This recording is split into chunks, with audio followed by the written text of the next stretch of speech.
Oi, amigos, estamos aqui juntos com o apoio da Embraer e da Engar 33. Mas hoje a gente vai ter um sextou muito especial. Então, olha, se você não se inscreveu, se inscreve aí, ativa as notificações e dá um curtir. Já pode curtir antecipado porque você vai gostar. Nós não vamos falar de um filme. O nosso tema hoje é aquele que eu considero o mais importante documentário já feito no Brasil com o tema da nossa aviação militar. Um filme que não apenas fala de história. Hoje ele é, ele próprio, um inestimável documento histórico. Ok, você já deve saber de que filme eu estou falando. Então, tá pronto para um sextou pra lá de especial? Kowalski? Prontinho? Então, vem comigo!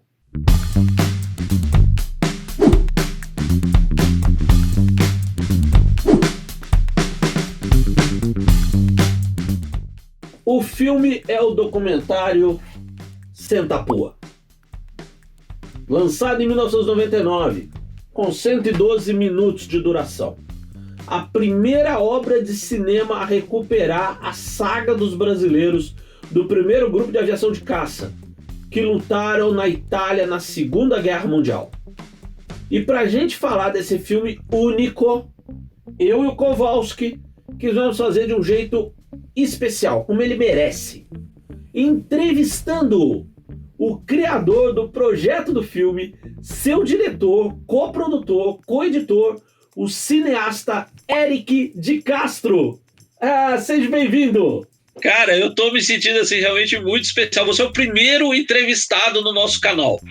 É mesmo? Maneiro. Honra. Como diria o brigadeiro Rui Moreira Lima, honra pra mim. Olha só, cara, assim, eu queria começar te perguntando sobre o teu envolvimento com essa questão de Força Aérea Brasileira, história da nossa aviação. De onde vem isso? Antes do Senta Pua, de onde vem isso? Sim, na época que eu filmei, me perguntavam muito isso, né? Se eu era parente de algum veterano, neto, alguma coisa. Porque é aquilo, eu filmei com 25 anos, né? Eu rodei o Senta Pua durante 2 anos, comecei com 25 e ele foi lançado quando eu tinha 27. Então me perguntavam isso, e não, assim, a relação que eu tinha com o Senta Pua é de conhecer o livro do brigadeiro Rui Moreira Lima, editado originalmente pela Biblioteca do Exército, e o meu pai, como um ex-militar, ele tinha o livro na biblioteca dele. Então eu com 14 anos ali, já querendo ser cineasta, eu ia na biblioteca dele para por que daria filme aqui. E o único livro que eu peguei na biblioteca dele que eu vi que daria filme foi aquele livro com aquela capa épica, né? Sim. De um avião P-47 com o símbolo do Senta Pua saindo de uma explosão de trem. Eu arrepio agora de falar para você. Quando eu olhei aquela capa, falei, nem abri o livro. Falei, isso aqui dá um filme. Pilotos do Brasil na Segunda Guerra Mundial. Eu passei 2 anos no colégio militar, depois eu saí, eu não me adaptei muito ao colégio na época como garoto. E nem no colégio militar se falava do Senta Pua, entendeu? Caramba. E eu falei, pô, é isso aqui é um filme. E quando eu me formei em cinema, foi o primeiro filme que eu fiz, né, o documentário. O seu pai era militar de qual arma? Não, ele foi do Exército, mas ele depois pediu baixa, ele saiu. Nessa época que eu peguei esse livro, ele já não era mais militar. Eu costumo dizer o seguinte, eu não me lembro do meu pai de farda. Eu tenho uma lembrança vaga do cap dele, do cap, né? Mas depois eu só lembro dele como civil e vestido de civil. Certo. E aí, como é que foi essa sua formação de cinema? Porque você estudou nos Estados Unidos, né, inclusive? Isso, em Los Angeles, Então, garoto, eu ia muito na banca comprar revistas especializadas de cinema, né? E eu comprava muito a American Cinematographer. E tinha uma propaganda lá da London International Film School. Então, eu meio que sonhava com essa escola de cinema, né? A London International. E só que depois, já com ensino médio e tudo, um amigo meu que acabou estudando cinema comigo, ele passou pelos Estados Unidos, na casa de uma tia dele, e ele descobriu lá uma outra escola bem maneira, que era o departamento de cinema da Los Angeles City College, né? E aí, nós fomos estudar lá. A gente pleiteou a faculdade e tudo, e nós fomos estudar lá o mesmo tipo de curso da London International Film School. Eu lembro até que eu deixei na mão dele a decisão, né? E ele falou, não, vamos pro sol, vamos pra Califórnia, não vamos pro frio não, né? De Londres e tal. E a gente tomou o cuidado de escolher uma faculdade de cinema que não fosse cara, né? Porque os cursos de cinema que eu até, conhecendo a vida do George Lucas, né, das grandes faculdades lá da Califórnia, o CLA e o USC, onde o George Lucas estudou, eu sonhava meio com esses cursos, mas eles eram muito caros. E a Los Angeles City College, um curso barato, no padrão de college, mas muito técnico e muito bom.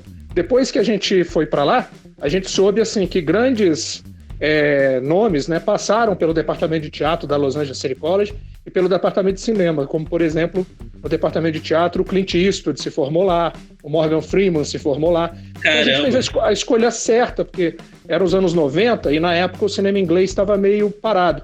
E Hollywood, Los Angeles, sempre bombando, né?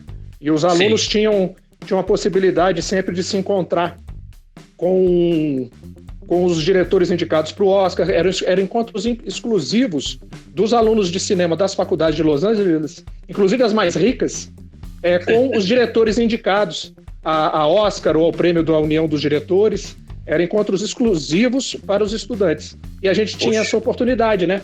Que em Londres a gente não ia ter. E nesses encontros era engraçado que o pessoal das faculdades mais...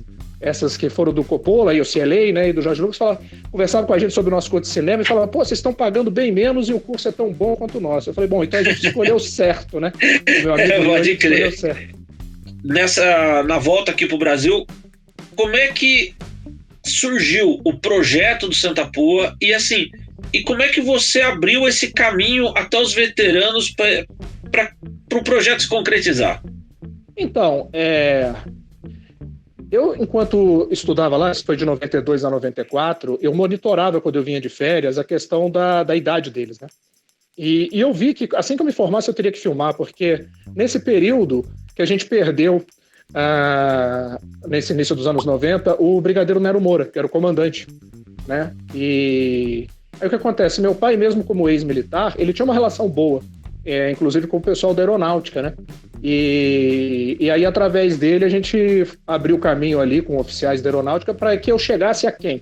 Que era a pessoa que eu queria chegar, ao Brigadeiro Rui Moreira Lima, autor do livro, que daí, a essa altura, eu já tinha lido o livro, né? Devorado o livro dele. Sim. E aí foi isso. Depois do meu encontro com o Brigadeiro Rui, ele ali, né, estava entre 75 e 80 anos, eu com os meus 25, 27, a gente teve um primeiro encontro assim, muito legal, muito bonito, e ele acreditou no que eu estava querendo fazer, no que eu estava querendo contar, a forma que eu queria transferir o espírito do livro dele para a tela. Eu costumo dizer que o documentário não é uma adaptação do livro dele, eu falei isso para ele.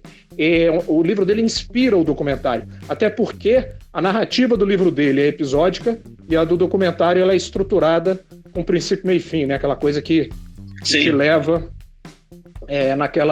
naquela emoção que o Brigadeiro transmitiu através das páginas do jeito dele, de forma mais episódica, pegando ali os casos isolados e vindo lá de Los Angeles, tendo aprendido o roteiro, estrutura e tal, que era algo muito caro para mim, para mim cinema sempre foi basicamente você ter um roteiro bom, a partir dali você fazer o melhor filme que você puder fazer.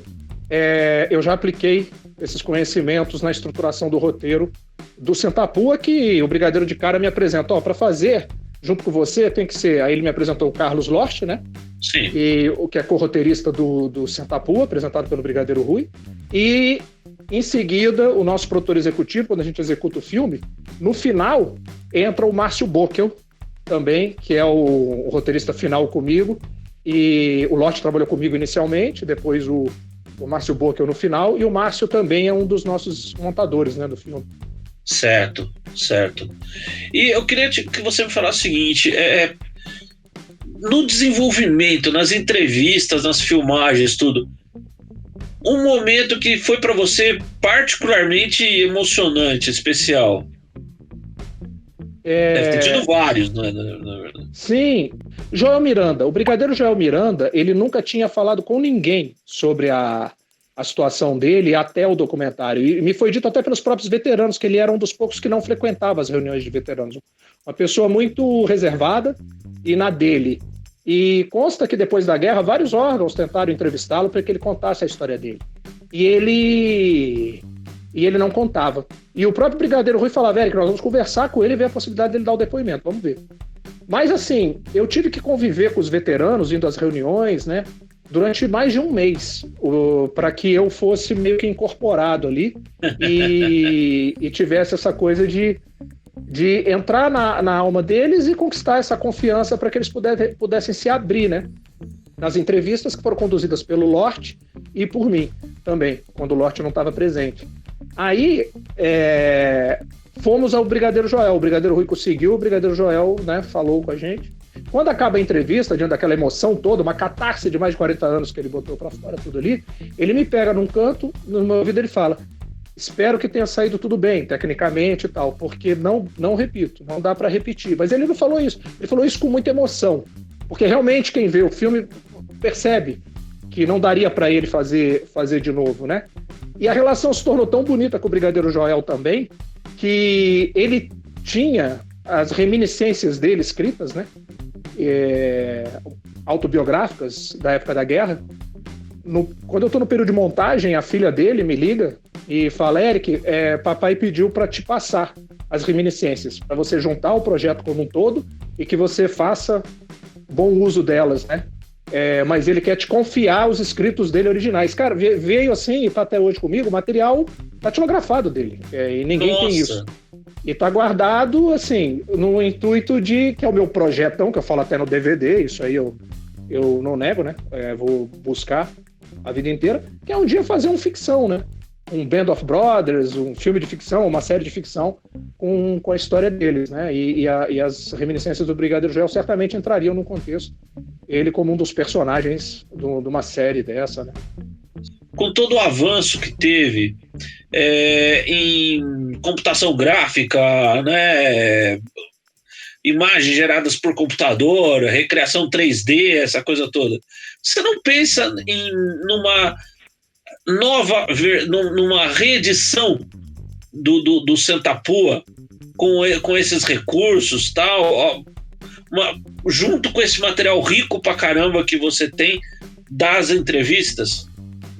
Então, isso é uma possibilidade. Eu, na época, eu queria ter feito já assim. Os desenhos do Júlio Zartos entram por conta, e assim, a gente ficou muito satisfeito, tanto que ele volta a trabalhar comigo no Brasil na Batalha do Atlântico, quando eu retrato a Marinha de Guerra, a Marinha Mercante, são desenhos do Júlio também, mas a intenção no documentário já era misturar a computação gráfica com os depoimentos. Só que na época, né, o filme tem 20 anos, né, a gente chegou à conclusão que não era viável, não era possível, daí nós botamos as animações. Sim, essa é uma possibilidade, é um caminho, sim, assim, de se pensar um meio termo aí, né? Que você está colocando agora. Eu nunca parei para pensar exatamente nisso. Né? Não, porque assim, eu comecei no jornalismo lidando com cultura, com a área de cultura, né? Então mexi muito também com essa parte de cinema, então essa é uma parte que eu sempre gostei muito, né? E fora da parte profissional, assim, rato de cinema, tal. Uhum. Então, assim, e esse material seu, nos últimos anos, essa parte de geração de imagem para o computador, ela avançou e, ao mesmo tempo, o custo dela baixou bastante, né? A gente hoje vê muito mais produções usando esse recurso até, porque, em certa medida, ele se tornou mais economicamente atraente do que você, enfim, criar cenas reais, procurar aviões, navios, maquetes, aquela coisa toda, né, tal. Então, assim, eu acho o teu documentário, fantástico, feito na época, a técnica é brilhante, inclusive eu aqui no Sextou eu coloco isso, né, que ele é um filme que resgata um momento histórico e hoje ele próprio é história, né? Porque ele se tornou um documento histórico, né? Uhum. E por isso que eu falo que, assim, até para as novas gerações, na minha opinião, ele merecia uma nova edição, né? Mas até utilizando esses recursos que hoje a gente dispõe, né? É verdade, tá anotado. Assim, hoje, o que acontece? Depois que eu fiz o Santa Pua, a gente completou uma trilogia, onde eu dirigi mais um, né? Que foi o da Marinha de Guerra, Marinha Mercante. E o Vinícius Reis dirigiu A Cobra Fumou. E esses 3 documentários, eles estão disponíveis num canal chamado Na Telinha, também do YouTube. E certo. Hoje a disponibilização oficial é por esse canal, né? Os 3. Legal. E eles têm um acesso muito regular, viu? As pessoas, assim, regularmente entram lá e assistem os filmes. Não, isso é ótimo. Inclusive, assim, né? Fica aqui a dica, né? Como a gente até já conversou antes, que o Ministério da Educação devia adotar esses documentários como material paradidático, né? Sim. Tinha que ser adotado, porque é uma parte da história do Brasil que hoje não dá para ser resgatada de outra forma. Infelizmente, sim, as pessoas não duram para sempre, né? Sim. E está muito bem retratada ali. Agora, e assim, e você era novo, você tinha 25 anos, tudo. Qual foi a maior dificuldade que você enfrentou para fazer esse documentário? Eu me entreguei muito, assim, era um assunto caro para mim, eu tinha os caras como referência na minha vida, né, e aí conhecê-los, conviver e retratar, foi uma experiência incrível, assim, não houve... Na verdade, ele abriu as portas para os outros 2, né? Que tanto da Cobra Fumou, que foi primeiro, que a gente filmou logo em seguida ao Sentapua, né? Quanto o Brasil na Batalha do Atlântico. Então, ele abriu portas. Acho que o primeiro grande passo seria esse, né? De conhecer o Brigadeiro Rui e ter ali aquela identificação e tudo. Mas, no geral, a gente conseguiu esse acesso ao Brigadeiro Joel Miranda. Talvez o que eu lembre mais, assim, foi essa questão do depoimento do Brigadeiro Joel, né? Como é que ia ser e tal. Mas, fora isso, o filme correu bem e a gente conseguiu o objetivo, né? Que era retratar. E é isso que você falou, transformar numa obra perene, né? Que eu dizia pro Brigadeiro Rui, Brigadeiro, é para eternizar mesmo.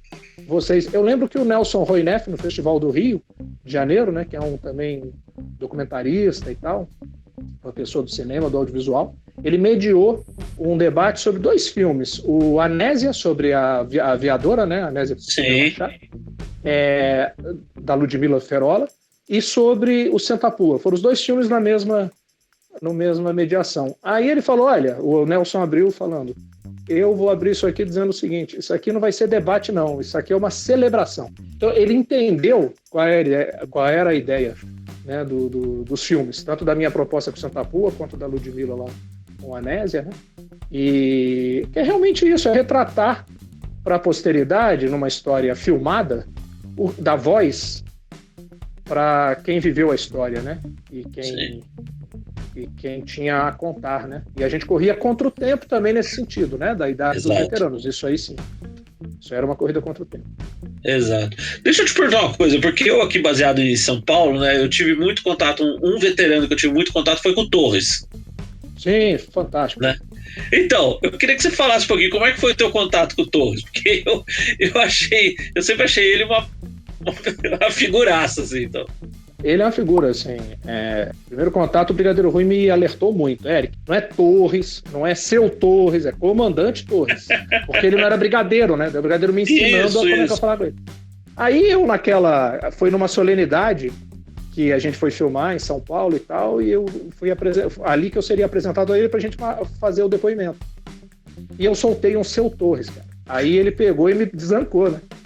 Ele, seu Torres, né? Pô, nada, isso aí você vai falar. Aí me deu um esculacho, um negócio de seu Torres, aí falou, comandante Torres. Mas aquele jeito dele que era meio sacaneando, meio brincando. E aí eu logo ri também com ele me deixou à vontade e tal. E aí foi fantástico. É outro também que assim, aquele livro dele, Overnight Tapachula, ele, na época, eu acho que a gente estava com dificuldade de conseguir uma edição, ele me conseguiu uma cópia lá, eu tenho também o Overnight Tapachula ali, né? E o Torres é um ícone dentro do próprio grupo, né? Que é o piloto com o maior número de missões. Exato. Dentro do grupo, ele ficava lá na pista, mesmo não escalado, às vezes, esperando. Se desse galho em algum avião, ele já botava o dele em forma e ia. Era um negócio desse, né? Então, assim, por isso que ele teve tantas missões. Então, é um AIS mesmo, né? O Torres, ele era casca. Quando eu fui entrevistar ele, eu entrevistei ele na casa dele, aqui em São Paulo. Ele me levou dentro da casa dele, daí tinha uma poltrona e em volta da poltrona tinha uma mesinha assim com todos os comandos do som, tal. Ele gostava muito de música clássica, da televisão, do telão, tal. Aí ele sentou e falou: pronto, agora você senta aí que eu tô no meu cockpit. Ah, legal. Ele controlava tudo ali. Eu falei: então agora você senta aí e vamos conversar, que agora eu tô no meu cockpit aqui, tá? Foi nessa sala que ele nos deu a entrevista. Foi, né? Tá lá no Sentapu, no documentário, que você vai reconhecer. E uma identificação que eu tive imediata também com ele, ele já tinha pego esse camarada que eu vou dizer, que é um artista referencial para mim, já como adulto. E eu, assim, como adolescente, era o cara que eu mais admirava, que é o Bruce Springsteen. E ele tinha uma fita, um VHS do Bruce Springsteen, lá da antologia do Bruce Springsteen de 75, 85, que eu também tinha em casa, cara, e nem garoto da minha idade tinha. O Bruce Springsteen era uma coisa muito específica, assim, não era tão popular aqui no Brasil naquela época, e já falava muito pra mim, né? E aí, quando eu vi, eu falei: pô, brigadeiro, o comandante, né? Pô, comandante, o senhor tem o Bruce Springsteen. Aí ele também, né, parece que curtia e tal. Então, assim, já foi uma identificação que eu tive com ele ali, né, dele ter a fita do Bruce Springsteen em casa, né? Pode crer. Agora, o Rui era um cara absolutamente diferenciado, né, cara? O Rui era uma pessoa, muito especial. Eu tive com ele várias vezes. Ele era um cara especial, né? E no grupo ele era uma espécie de... Ele tinha uma certa liderança e era o embaixador, né, Sim. do primeiro grupo, né, do Santa Pua. Consta que no treinamento, o Di Sossuei, que deu treinamento para eles nos Estados Unidos, já disse isso pro Nero Moura. Esse menino aí vai ser o amálgama do grupo. Ele que é o espírito, e realmente todos eles falavam. Eu lembro de um veterano de apoio, né, da turma dos mecânicos, uma reunião daquelas deles já senhores, né, que daí eu passei aí, ele de longe assim, comigo, ele só olhar pro brigadeiro Rui assim e falar: aquele ali, ó. Aí eu olhei e falei: Rui Moreira Lima, tenente Rui, aquele ali era o casca grossa, um piloto que não arredava, porque ele tem missões onde ele teve um problema crônico de coluna dele, aonde os rasantes dele, o jeito que ele saiu batendo em árvore, né? Aquela do Passo do Brenner também. Então ele era muito admirado pelo pessoal de chão também. O avião dele chegar todo furado de alemão, ele destruiu 3 tanques. São histórias assim que, teoricamente contando, podem até não acreditar, mas que aconteceram com pilotos como esse, né? Como Torres, como Rui, porque não perderam a vida por isso aqui, né? Como outros colegas deles perderam. Agora, Eric, falando pro nosso público, e você comentou aí que um dos seus projetos para o futuro é um filme tipo de ficção e tal, eu queria ouvir de você, tipo assim, 5 filmes de guerra, de ficção, que estão na sua lista assim, de preferidos, vamos dizer assim. Platoon, eu acho que a Águia Pousou, o Comandante Navarone, e o Amor em Chamas. Eu tô em 4, né? Deixa eu puxar outro aqui. Pô, claro, assim, vamos lá. O Soldado Ryan, né? O Soldado Ryan eu boto. Resgate do Soldado Ryan. Legal. Tem mais alguma coisa que você gostaria de contar pra gente nessa nossa conversa aí? Alguma coisa referente à produção? A Dona Ruth Cardoso, depois que assistiu o filme, ela me pegou num papo só eu e ela, e pra mim ela resumiu em palavras o que eu busquei. Eu até botei isso no comentário do DVD. Quem tiver a oportunidade de ver o DVD, na época que se fazia comentários, tem o DVD do Santa Pua aí. Ela falou assim: você conseguiu mostrar a importância desses homens sem cair no ufanismo barato e, ao mesmo tempo, sem deixar de mostrar que eles foram heróis.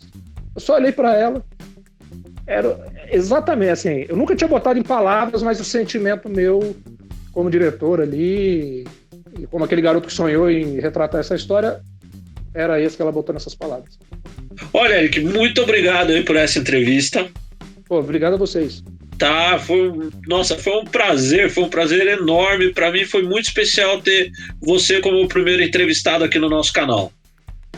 Cara, muito obrigado. Rui, de novo, honra para mim. Que o Brigadeiro, quando ele era homenageado, ele só respondia assim: honra para mim. Aprendi com ele. Então, beleza. Olha, valeu. Muito obrigado, hein? Obrigado a vocês, Cláudio. Valeu. Um abraço, valeu aí. Outro. Grande Eric de Castro. Que trabalho de mérito! Espero que vocês tenham curtido, tanto quanto eu, essa conversa. Gente, o documentário Senta a Pua tinha de estar em todas as nossas escolas. Devia ser material paradidático chancelado pelo Ministério da Educação. Eu ainda tive a honra de conhecer o Brigadeiro Rui, que me autografou o seu livro, e vários outros, como Torres, Fortunato, Byers. Eu tive a honra de conhecer esses caras, e conversar, entrevistar. Mas e as novas gerações? Professores, adotem esse filme. Se o Ministério não faz isso, façam vocês. Pais, mostrem para os seus filhos. Em DVD, Senta a Pua pode ser adquirido no Mercado Livre e em outros sites de venda. Obrigado por estar aqui comigo e com o Kowalski no canal da revista Asas.